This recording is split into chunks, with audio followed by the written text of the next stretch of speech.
Hello, this is Brian Foster on Cardac Radio, presenting the program Spiritism and the Spirit World Around Us. Hello, on this October 14th, 2018, we are here for another broadcast of our every Sunday afternoon, 7 o'clock Eastern, 4 o'clock Pacific, all time zones in between, and time zones around the world.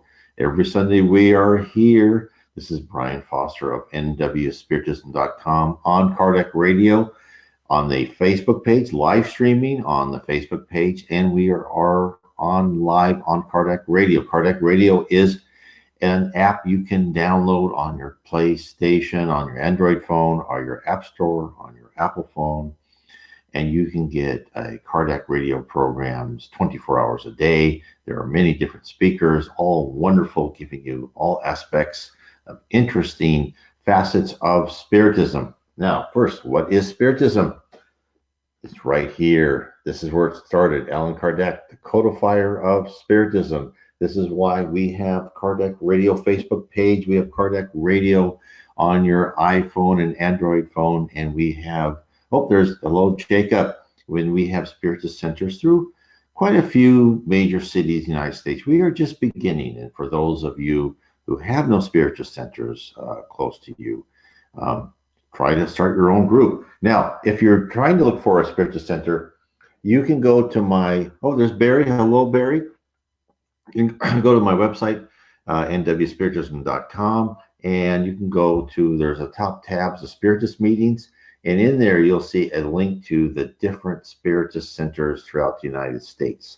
So again, you can try that if possible. If not, start looking on your own. Again, you can get the Spirits book on PDF if you like. You can also get it on, if you click on the picture of Allan Kardec, there's Dania. Click the picture of Allan Kardec on the right-hand side of my blog. It will take you to the EDICEI bookstore, and you can get his books on that site, or of course you can find them at Amazon.com. And as I said before, you can find Allan Kardec's books on PDF. So put Allan Kardec space PDF on your DuckDuckGo search engine, and it will list where you can find them on PDF. That's how I found them again. So what are we talking about today? Sunday, October 14th. We are talking about a constructive speech. Now, in this book, How to Live, what I did is there was a poem by Andre Luis. He sent that to Chico Xavier, and he wrote a poem with 24 verses. And verse 4, in each verse, was talking about what we need to do in order to improve. How do we become better people, better spirits? How do we improve? And verse 4, these very short verse poems, was a constructive speech. So what I wrote this book is to take each line in that poem, say, what does he mean by each thing? So this is where, and you can get my book, of course, on my blog, nwspiritism.com. So this is very important. And of course, we all know that we should speak constructively. But what does it mean? What do the spirits mean by a constructive speech? So this is what we will examine today. So let's ask ourselves the question, how often do we really speak constructively? Meaning communicating on a topic that is meant to help, guide, or enlighten a person or organization towards a worthwhile goal. If we look at ourselves realistically, the time spent on edifying conversations is woefully low compared to our daily output of speech. Now, that's not to say that's bad, and I just want to put everything in perspective, because our normal day is we have to spend time, we have to give directions, we talk the little pleasantries that we all say just to keep our social circle or work keep going, right? So that none of that should be discontinued, or even time spent on idle fancy should be suspended. No, I'm not saying any of that. If we can't be productive when we are trying to help someone, right, or we're trying to communicate something important, we should try to be constructive, meaning positive, or be at least neutral, but not negative in a personal sense towards other. Does that make sense? So when you see a problem, analyze it and attempt to rectify it if you're so asked or if you think you should.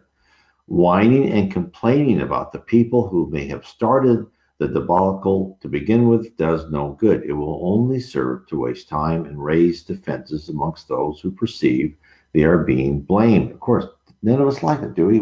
If we think we're being blamed, what do? We shut down immediately. But if someone comes to us even if we make a problem of our own, own construction, right? It's if someone says, okay, let's see how we can solve this problem. And they don't start out like, wow, how did you do that? You're so stupid.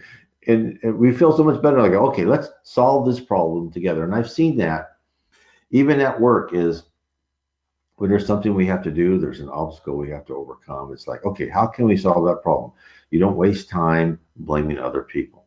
Now, the spirit realm gives us some help on this. So the spirit realm notifies us that we need to learn to control our speech when we want to speak constructively.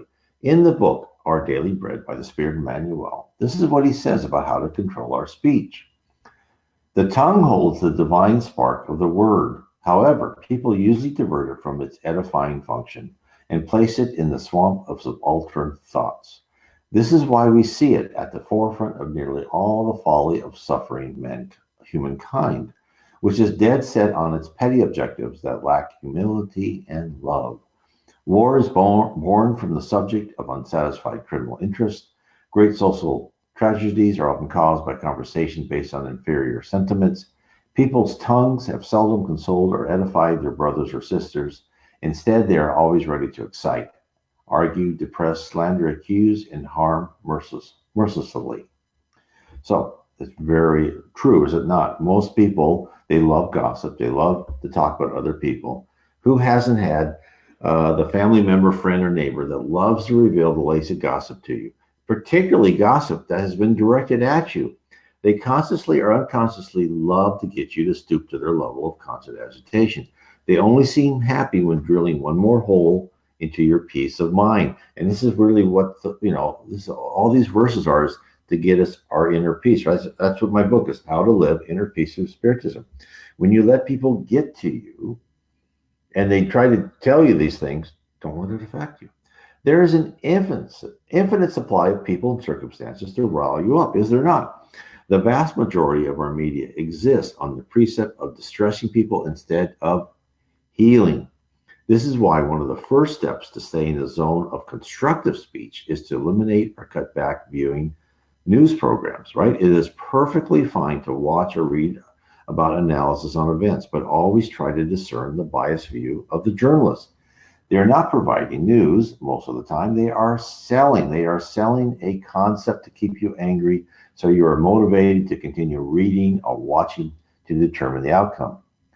Reject their view of the world, right? It is one based upon crass consumerism. This is what TV, radio, everything. It's to engage us, but it's not to engage us constructively. It's to engage us emotionally. In most cases, it has to be, because if not, they wouldn't be paid to promote it. Search out those voices of reason and good cheer who remain positive and are motivated to see all sides of a story. Look at events from a platform of love and fraternity. Analyze everything from a long arc of learning. Since everyone is on this planet with the aim of repairing past wrongs and experiencing new trials to promote their better character. Now, what does the Spirit tell us about speech? Well, the first thing we all know, and this is, everything gets back to this is why we're on this world, is speech is initiated by thought. Really, what your thought is the first thing. And this is what I've said probably every program in some sort of way or not, is we are on earth to start modifying our character, our personality. And how do we do that? We modify our thoughts. So everything really is beginnings with thought. And this is what is said by the spirits. They say it is bad habit to cultivate destructive, pejorative, troubling thoughts, because emitting them will create factors that facilitate their condensation in the emotional and physical arenas. Every time one thinks about something unpleasant that is expected to happen, and it actually does, it is time to change the way one formulates ideas, constructing them in an edifying and positive manner. Then one will see events change, become happier and more comforting. We do not mean to say that the mere fact of developing an idea, what one wants or plans for it, will necessarily happen. Nevertheless, the mental wave will act as a proprietary factor which will contribute to rendering the desired variable. In addition, one must not fail to invest effort and intent so as to make it real, constructive, and edifying. This is what the Spirit Joanna D'Angelo says. And she provides, so many of her books provides valuable instruction to not only help us on earth, but more importantly, to prepare us for life on the other side. This is why we're here. We are here to prepare for life in the spirit world. The better we prepare here, the better we are able to control our thoughts. And we all know, look, this is hard here. Because here on earth, let's look at today. If you watch TV today, you have, just anywhere you go, radio, TV, you hear these constant commercials, this constant propaganda wanting you to buy something. They're a sports team you root for or not. Politics are going on right now, and all of this is what I would say is get up on the 10,000-foot level and look at it like, okay, just a game, right? I don't need to buy this thing. Politics are about as important as when you were in high school and someone elected their student body president. If you look at things over your immortal life and the thousands of lives or hundreds of lives you've had, it doesn't really matter. What really matters is for you to love other people, be honorable, charitable, and to work on yourself. And in this environment we're in, whatever the politics, whatever we are, if we're poor or rich or middle class, or we live in a nice place or a bad place, it's all meant to help you solve those blemishes of character that you're meant to improve. Everything is there for a reason. So use what's around you to your own edification. Use it to improve yourself. So on earth, let's talk about speech and thought now. On earth, words flow out and dissipate into the atmosphere, right? I talk, there's a vibration, and it just goes away. And these sounds travel only so far, and they're lost as far as we're concerned, right? If we say something really low under our breath, we don't expect the other person to hear it, right? We just, just to help us. So spoken ideas are limited and transitory. They mainly serve to set up action or feelings. On the other hand, words, which are in reality vocalized thoughts, are real in the spirit world. Now, so here on earth, even our thoughts don't, they don't affect that much. Our words even don't affect that much, right? They may hurt other people, which is not good. But, we always, is words or something. Their words are kind of not as important, right, as action as we think here on our earthly plane. But all of that changes when we go to the spirit world. In the spirit world, thoughts are action and thoughts are reality.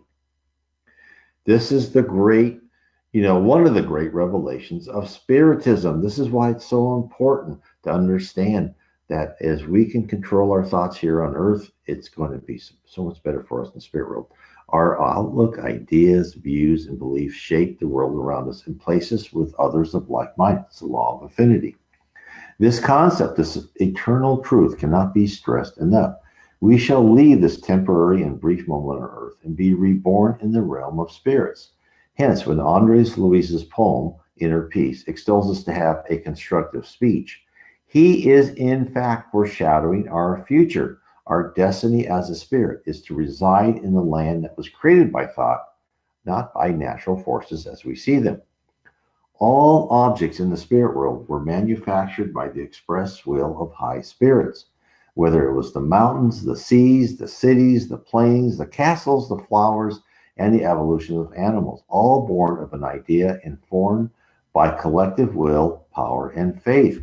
One day we will be high enough spirit to create our own house, to create, as we go up and up in the spirit world, we'll create things too. And in order for us to create things, we have to control our thoughts. So hence, to rise, to take your place amongst the spirits who create, you must control your mind. The starting place is to control your mind, is to control what comes out of it, your speech. So how do we start on this road to self-improvement? And this is kind of the whole part of my book. So I take what Underly says, okay, and I try to explain what they mean by it. And then I try and explain, okay, how do we accomplish it? So what is the road to a constructive speech? Well, the first step, and this is hard, and I'm still not there, is to stop complaining. At least consciously pare it down considerably. This is what I'm trying to do. Have I eliminated this facet from my character entirely? No, unfortunately not, but I try and catch myself and I try to think of things to be grateful about. Again, this is where the John Donald just says, at every day we should think about, 5 things, love, compassion, goodness, faith in our destiny as created by the spirit world, by God and Jesus, and gratitude that we're here and able to go through this. That helps, right? In the book, Our Daily Bread by the Spirit Emmanuel, psychographed by Chico Xavier, there's a chapter titled Complaining. And it starts a quote from the Apostle Paul. And he said, do everything without complaining or arguing. Boy, I wish I could do that, but hopefully I can try. And this is what he said. This is what's said in this chapter. There's never been an argument that was not preceded by complaining. It is an ancient habit of thoughtlessness to seek ingratitude, moral misery, pride, vanity, and all the other scourges that ruin souls in this world in order to organize conversations of darkness where goodness, love, and truth are the focus of malice. When someone begins to find little reasons to complain a lot, they should perform a rigorous self-examination to see if they are not suffering from the terrible illness of complaining. Of course, those who are carrying out their duties on the list of righteous activities will not have time to complain. The disciple must be on guard against accumulators of destructive energies because, generally speaking, their pernicious influence has invaded nearly every corner of struggle on the planet. They are easy to identify. For them, everything is wrong. Nothing works. One should not expect anything better in anything. Their speech is constantly irritable and remarks unjust and discouraging. Oh, hello, Sylvia. So I'll go on what he's saying. Let us strive with all our might against these humiliating mental attitudes. Trusting in God, let us expand our hopes and be assured that, as the old proverb says, an optimistic heart is the medical prescription for peace and joy. So what are they telling us? So they're telling us to remove that poisonous sac from our body. Cast off the urge to remonstrate to the world everything you had found to be lacking. But you may ask, why should I? There are many injustices, and I shouldn't have to suffer so. So again, this is another great lesson given to us by Spiritism. The circumstances you may detest today, the reasons that you feel are responsible for your inability to attain your desires, are all there for a purpose. I cannot repeat this enough. Everything's there for a purpose. Each and every large and small obstacle is but one entry in your grand lesson plan, the blueprint of your life, which traces the major and minor events that you will endure. Not everything. Some things, not everything, not every tiny little thing. And of course, there's many things you go through aren't there to right past wrongs. A lot of that is just to round out, right? As to become a perfect spirit, you need to have experience in many things. You need to be, rich. You need to be poor. You need to be humble. You need, maybe you're in charge of a great army. All these things you will be given. So karma doesn't completely rule your life. It's a lot of it is you need this experience, right? You need to be exposed to this type of thing, right? It's just like a kid. It's we expose them to things, even though they may not understand it, but they'll think about it later. Oh, Gabriel says he just finished the gospel at home with my children. Oh, and he says, as soon as we did, I got it. Let me read this comment because this looks good. I got it in Facebook and saw this live. Oh, that's great, Gabriel. So we're here talking about a constructive speech. So I was just saying, so not everything is done because of karma. Some things are just done, just to help you grow. And, and this, it's like doing math and multiplication over and over again. Your patience is tested. We'll just, make sure you keep your patience, right? So those are the things. So again, but most of the major ones, are there for one reason only, to help you improve and grow, to modify your character and personality, to be able to enter the spirit realm ready to ascend. I cannot stress enough how how much better you will be off when you get rid of your physical body and go in the spirit realm, and already you're starting to learn how to control your thoughts. I am sure it will make a huge difference. Now, so therefore, complaining about your life is the same as your child complaining about school, right? When I just said, you tell your wonderful and beautiful offspring, stop complaining. I think everyone done that to your kids. Learn what the teacher is trying to teach you. The more you try to complain, you're just blocking out the lesson that is trying to be imparted to you. So, and why do you say that? You love the child, but you know they must learn how to learn, and they must accumulate enough knowledge to make them a responsible adult. The spirit world sees us in the same light. The courses have been carefully planned out, all with our benefit in mind. A billion variables, our parents, our friends, our accidents, our spouses, our careers, all have been traced out to make our life on earth as fruitful as possible. Not for our pleasures so much, but for our edification, our education, and transformation from immaturity to maturity, right? We are on the planet of atonement. We are relatively immature souls. We will mature. It will happen, no matter how much we try to deny it. Eventually it will catch up to us. And so the next message is don't give up, right? The spirit world doesn't want us to give up. The road to self improvement, to constructive speech, is not without great hurdles and disappointments. Restructuring your entire outlook and basic philosophical foundation is not a trivial task. The doctrine of Spiritism helps you in this, and it's revelatory, and it tells you why you should restructure your philosophy. And then think of how hard this is. Think of the revolution of ideas that must have occurred for the disciple of Jesus, right? In the book Jesus in the Home by the spirit Neo Lucio, psychographed by Chico Xavier, a taste of the difficulty of changing everything you've learned is discussed. Now, the book Jesus in the Home is a great book, and it records dialogues with Jesus and the disciples in the homes of several of his apostles. Many of the conversations took place in Peter's house, where at the end of the day, his close followers would discuss what Jesus had revealed, and they would ask for clarification and guidance. And sometimes they would express their frustration in their ability to transform themselves into the vision laid out before them by the teachings of Christ.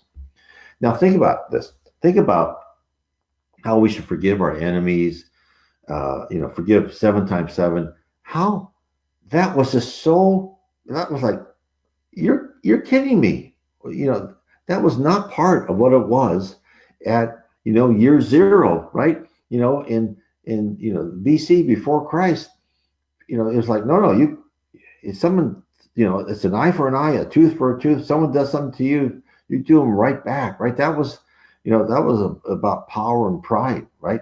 So think about how hard it was for these people, like, to hear this and get into that mind set, right? So in one such gathering, there you go. Yes, Jacob, pretty easy going. I know that. And so that's a great foundation, right? So in one such gathering, Thaddeus expresses great concern over his ability to spread the gospel to humanity when his mind is full of conflicting thoughts. We all have that, right? Then Andrew joins the conversation with this lament. This is what Andrew said: Master, what will become of me? By your side, I am an obedient sheep. But when I'm away from you, all it takes is one meaningless word of misunderstanding to undo me. I can't put up with insult or injury. Is it right for me to continue to teach others to practice the good when I believe myself to be so bad and imperfect? And then Peter interrupted, and Peter said, on my part, I see that I am no more than a miserable, indebted, and very imperfect spirit. I am the worst of all. Every night when I go off of myself for my daily prayers, I am perplexed by the sudden inner courage with which I am embracing my current commitments. My weakness is great. My debts are enormous. How am I to serve the sublime principles of the new kingdom if I am so insufficient and incomplete? So what are they telling us? So neither Thaddeus, Andrew, nor Peter felt themselves making dramatic progress. All were frustrated with the pace of recasting their philosophy and rewiring their responses to the daily trials of life to conform to positive thought and action. So Jesus listened to this, then he listened to this and he smiled, and this is what he told them. In reality, the paradise that we dream of is still very far away, and I don't see any winged disciples here. In my opinion, the angels in heavenly dress have yet to find a home on the rough and dark ground upon which we walk. We are students of the good on the way to the Father, and we shouldn't belittle the blessed opportunities to grow towards Him. Just as the grapevine reaches for the sky after being born in the dark bosom of the earth, spreading out mercifully to produce comforting wine for everyone's happiness. If you declare yourself to be weak, hardened, and evil debtors, but are not the first ones to work so that you become strong, redeemed, dedicated, and good to benefit the overall work of salvation, it doesn't look like to me like the angels should descend from the glory on the Most High to replace you on the field of earth's lesson. Medicine, above all, is for the patient, learning for the unlearned. Otherwise, I think the gospel of salvation would disappear because it's inadequate and useless. What was he telling his disciples? He was telling them it is the trajectory that is important. They were striving to do their best. That is all is expected. You're not going to completely rewire your brain. You're not going to completely reform your characteristic, your personality in one lifetime. That is, maybe someone's done it. I don't know, but I doubt that can be done. We've had eons of primitive emotions, and we are just slowly have to replace those with more advanced notions. So striving for bettering ourselves, this is all that is expected. The fact that the disciples were valiantly trying to remake themselves means they were performing exactly as they should be. The spirit world does not expect us to read or hear a passage of how to behave and presume an immediate change. They well know the time and effort it takes to break down old habits and to reform primitive emotions which could rise up at any slight provocation. This is a daily and often hourly struggle. We just need to keep observing ourselves and continue to instill new habits of positive thinking and speaking. And then, as Sylvia says to Jacob, in my past experience, all of our challenges are usually lessons to be learned. It depends on how to look at them. So, very good. Exactly. It's exactly what is the way to look at it, is to look at everything as a learning experience. And when you can do that, I think it's almost a miracle occurs, is that it's like your stress level goes down, like, oh, okay, another lesson. It's not like I did something wrong or why is this terrible thing happening to me? You say, oh, okay. And you may be tired of another lesson. Not bad, you can complain a little bit, everyone does. But if you can just look at it that way, it's not like anyone's attacking you. They're actually helping you. So how else? So, we know that we just make baby steps, right? And how else do we help create constructive speech? And a lot of that is to first listen, right? So an important aspect is to listen. So to listen first before you speak. And there's guidance on this from the Spirit Emmanuel, again, a wonderful spirit who is Chico's mentor, in the book, The Way, the Truth, and the Life. And in James chapter 1, verse 19, this is what he says from the Bible. But everyone should be quick to listen, slow to speak, and slow to anger. And then the chapter goes on as, what does this mean? How can this help us? This Emmanuel says, analyzing, reflecting, and pondering are actually all forms of listening. It is essential for people to always be ready to determine the meaning of the voices, suggestions, and situations around them. Otherwise, it is impossible to carry out the simplest task in the ministry of the good. Only after listening carefully can a person speak in an edifying manner while on the pathway to evolution. Those who listen, learn. Those who speak, teach. One keeps, the other spreads. In the good experience, only those who keep can spread successfully. Therefore, James' advice represents an undying appropriateness. It is important to remember that just as people should be quick to listen and moderate with their words, they should be slow to anger. Of course, each and every day, the human pathway offers various reasons to act quickly. However, whenever possible, it is best to put off till the next day any expression of anger, for that will provide an opportunity to examine the matter more wisely, and the cause of the anger may disappear. We should bear in mind that all are born to carry out specific functions. If they always listen, they can be sure that they will serenely achieve this purpose for which they are destined. But if they are always talking, they may lose sight of their endeavor halfway through it.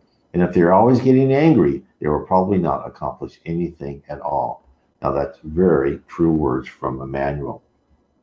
And it shows the spirit world perfectly understands this. They have lived in the same shoes as we have. They have experienced the deluge of 1,000 different pinpricks attacking their calm demeanor. Oh, is a good speaker a good listener first? Yes, I've been absolutely, Gabriel. In order to speak well, you need to listen well, and especially in circumstances. Now, if there's just an orator and they want to bring a thing and they just learn how to, speak to oratory, even that, in order to know how to convince people and how to talk to people, one needs to listen to people. What do people want? What do people want? What it motivates people? And what's important, and what's important to that person. Because the other thing is when you look at the history and you look at stories of near-death experiences, and when people are in and they're meeting other spirits, and I've seen quite a few of these where someone goes through and they see their past, and they get mad at someone, right? But now, and they're in the spirit world, they see what they can actually understand what the other people are thinking. And what invariably they see what other people are thinking is there's some pain or something that hurt that person, and they're trying to do their best. They actually want to do their best, but there's some other extenuating circumstances, and that's why we should listen to them and try to figure out. Most people, most of the time, I think the great majority of the time, are not consciously trying to hurt other people or are trying to give you pain. And so always kind of remember that. But that's why it's good to listen and to analyze and to be slow to anger. So learning to filter out the trivial and reflect upon the major distractions is part of our training. Guiding our inner selves to the path of perfection is like flying a jet, right? We can't jerk the pedals or the plane will spiral out of control. When we see danger ahead, we need to analyze, plan, and then act. Our actions involve speaking. Speak when you have understood the circumstances and the enduring effect of your proposed actions. That's another important thing. Think through the ramifications of what you think you're going to be saying. Visualize the possible future options and your next move after that, and what that person may do, right? Because of what you said. Only then should you act.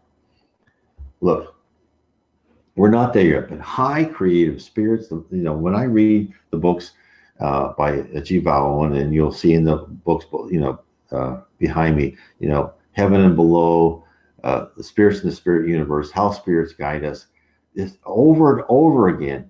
This message is told us is high spirits, when they plan, they say, okay, I'm going to do this, and then that will happen. And that's how most of us plan, right? That's how I plan. No, they think, okay, I'm going to cause this to occur. Then this will happen. Then this, and then this, and then it will grow in itself, right? They think through everything to the logical conclusion. Years, centuries, millennia ahead. Now, and that's why we're here. This is why we're here, to start learning how to think like that, to think about it's like with children. If you have children and you want them to never do something that you like, never go out in the street, they'll never touch that, or let's say they touch something valuable, never do that again. Well, you could is severely punish them. And of course, that would teach them never to do that one thing you didn't like again. But that would be a horrible thing to do. Horrible, because then they would be afraid to do anything, right? You may want to say, okay, please don't do that. Let's talk this through. And of course, they may do it again, but you just reinforce that. But if you wanted to fix something right away, you would actually destroy that poor little life, right? You would never want to do that. You'd never want to harm a child so severely that for them to never touch anything, right? And that's how the high creative spirits, they plan. We're here to make mistakes, right? We're like children, and sometimes making mistakes is the best thing we can do, right? Because then we learn. We know that with our children too. So high spirits, angels, lords of the higher plane, understand the need to approach every challenge with first understanding the situation, the entire problem, and the atmosphere around it, and the cause. They analyze the possible solutions, not just the immediate aftermath, but the long-term consequences. They build into their solutions the ability to grow and become better. Now, this all appears, what I'm saying is to be rather complicated and time consuming. But isn't this exactly what you do, as I said before, with your children every day? You weigh the pros and cons and long-term effects of every action you take with your child. As I said before, if they do something wrong, it would be easy to punish them severely, for they would be so frightened they'd never make that mistake again. But wouldn't that set up a general wariness of doing anything? Wouldn't that instill a fear of their parent? Therefore, correcting their course must be subtle if the parent wishes the child to retain their ability to explore. The parent desires the child to be prepared to act and then learn from their mistakes. Imagine if we took the same care for any of our reactions to other people who intrude upon our lives. This is not easy, right? Because our patience isn't as great, right, with others. If instead we listened to them, understood their point of view, and examined their circumstances and reasons for their actions, then and only then did we compile our response or reply with the good of that person in mind. The world would be a different place. It would be a world similar to heaven, where love is at the forefront. Now, that is not to say that we should let everyone who's in the past have done us harm or have been a disruptive influence into our life and try and listen and try and fix that for them. Sometimes, in fact, many times, when you listen to that person and you think, that person's going to have to learn the hard way. And then the right thing to do is say, no, I'm sorry, our relationship could be at an end. Sometimes that's the right thing. So I'm not saying to always open yourself and keep helping. Even in the spirit world, when I was reading, they were talking about when people take passes and they're either in a church or a temple or at a spiritist meeting. And the spirits will say, okay, we'll give passes and we'll help this person. And Andre Louise was at this. And what happened is, they gave passes, and Andre Louise looked at this one person who was in not very good shape.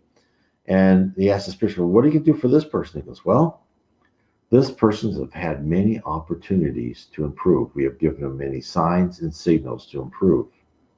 But we have the rule of 10. We help them 10 times. And if they don't understand what we're trying to tell them and the signs and signals along the way, then we say, okay, go learn the hard way. Sometimes you have to do the same thing.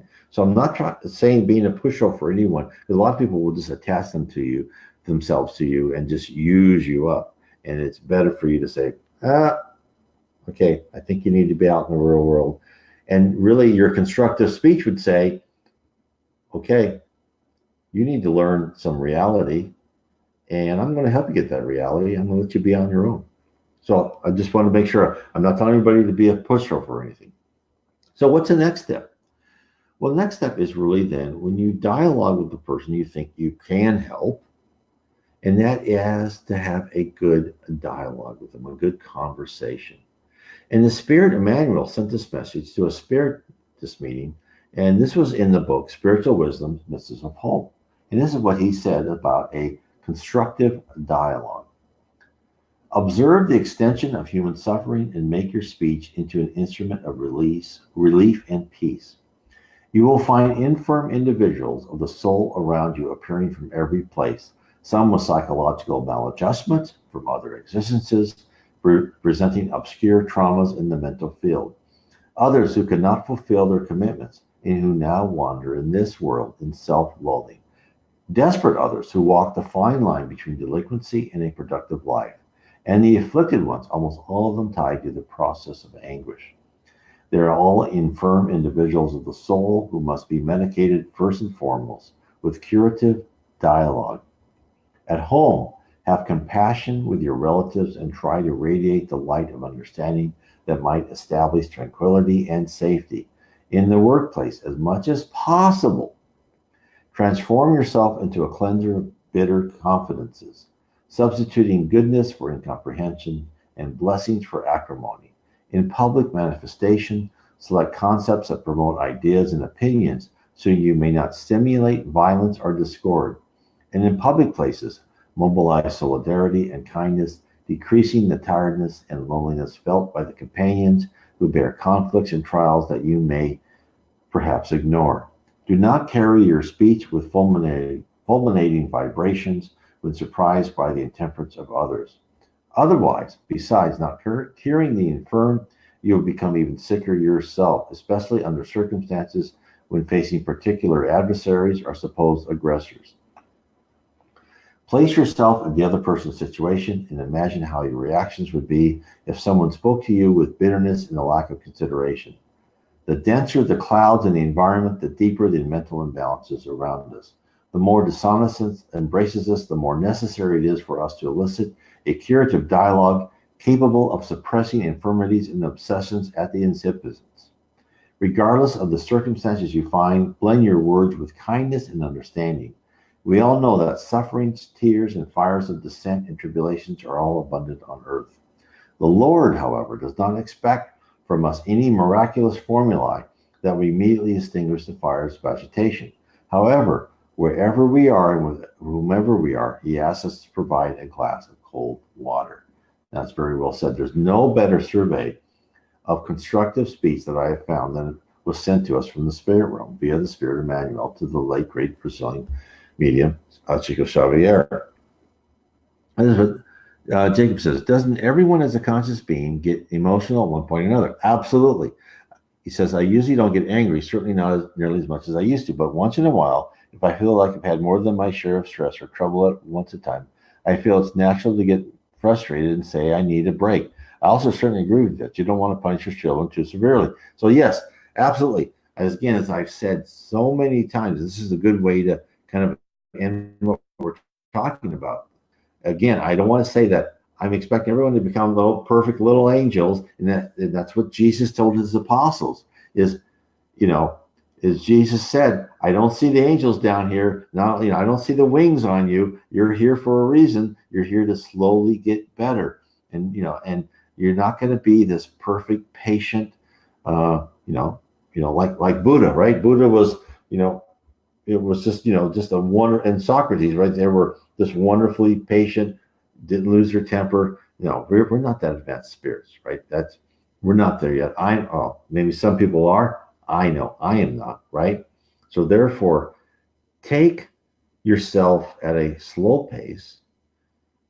Try what you can, but don't get discouraged when you step back a bit. And just recognize, didn't do too well that time. I'll just try and get better next time.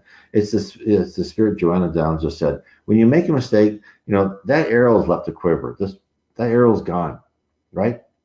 Analyze what you did. Just try and get better. You are not no one here.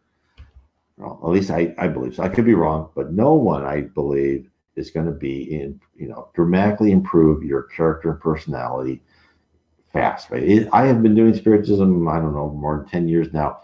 I'm still not anywhere what I would love to be, but I know I have improved. And I know in talking to, people who have been listening and people I've been talking to, I have seen their improvement. And it has been remarkable. And I think most people feel much better when I go to Spiritist meetings, not only here and in Rio, and it's just, these people they're just wonderful to be around.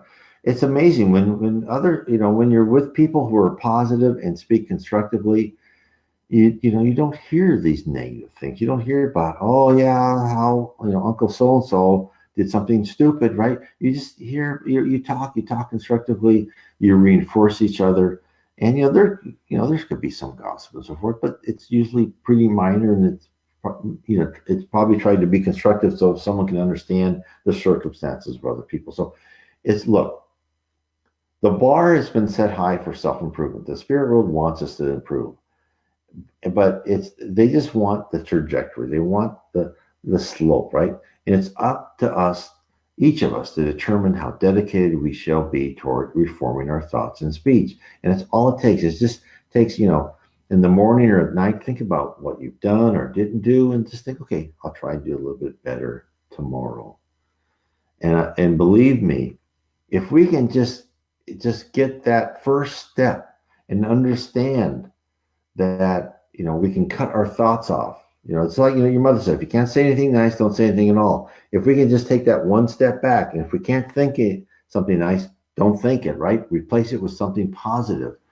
It's going to pay dividends that you can't believe. So again, I want to thank everyone for being here tonight, and so I want to say God bless everyone. Please take this video, this Facebook page, this live streaming, share it to other pages. Go to my website. Tell your friends about nwspiritism.com if they want to learn about Spiritism. Again, on my website, you can go and click on to sign up for the YouTube videos. This will be on my YouTube and my BitChute channel, so you can always see this later. You can also tell other people about the YouTube or BitChute channel. And here's again. Gabriel, I'd like to know, please, whether you have any kind of audiobook or just written books. I do not have audiobooks. I have not done that. So all I have is this book is not in audio. You can get it in Kindle.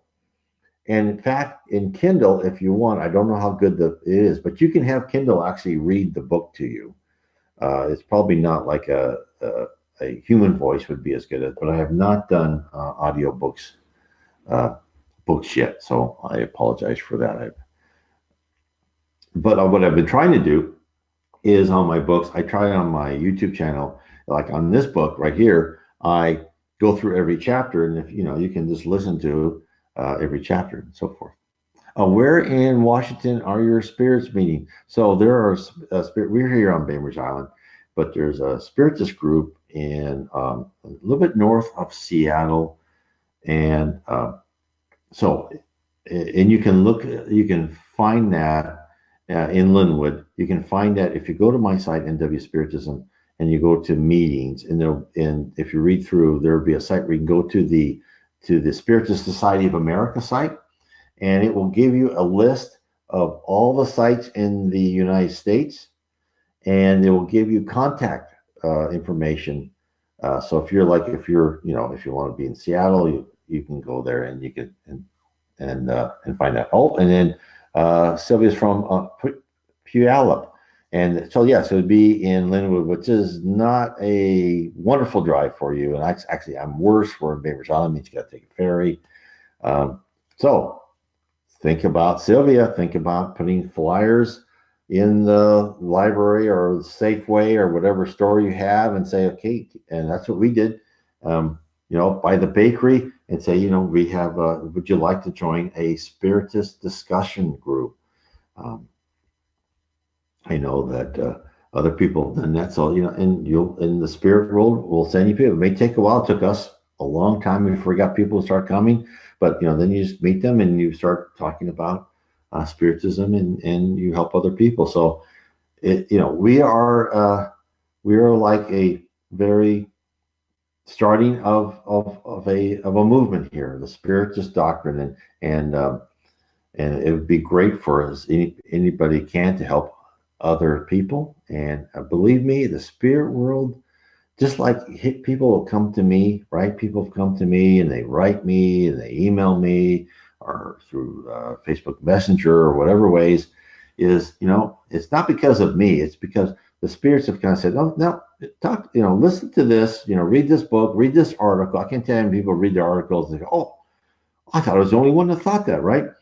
No, and so it's, so the spirit world, if you go and you try to get people to come to your meeting, and you try your best, the spirits on the other side will also to try and motivate people to come and to be participants in your meeting. And if they're ready and open-minded, it will help. And some people, it won't, right? There's many people who go to Spiritist meetings and they'll go, no, I'm not interested, which is okay. There's nothing wrong in that.